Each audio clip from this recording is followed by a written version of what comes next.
यहाँ से निकटस्थ थोड़ी सी दूर से देखिए अंधेरा हो रहा है, लेकिन वहाँ जमुना, हाँ जमुना दिख रहा है।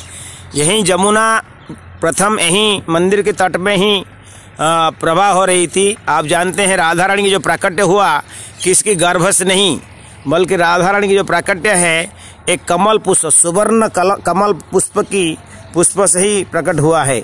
जब वृषभानु राजा ने ही रावल गांव में रह रहे थे और गोकुल में नंद बाबा जसोदा महारानी रह रहे थे, तो उसी जमुना के स्नान करते जब जा रहे थे तो उन्होंने यहाँ इसी नदी में वो स्वर्ण कमल का दर्शन किया और स्वर्ण कमल के अंदर राधा रानी की बाल स्वरूप खिल रही थी।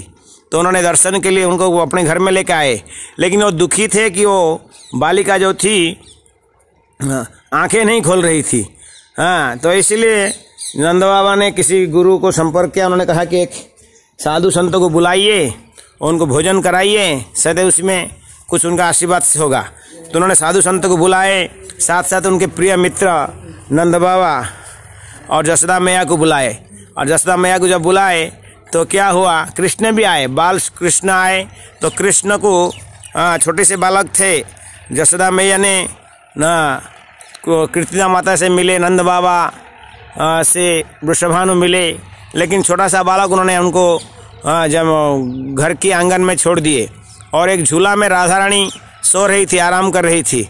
तो भगवान कृष्ण ने धीरे धीरे राधा रानी के पास गए और भगवान के शरीर में जो सुगंध एरोमा है ना, भगवान के शरीर में जो विशेष सुगंध होता है, वो सुगंध को सूंघ के राधा रानी समझ गए कि मेरे प्रियतम कृष्ण आ चुके हैं। तो उन्होंने झूला को कृष्ण पकड़ लिए और खड़ा हो गए और राधा रानी अपनी आँखें खोल दिए।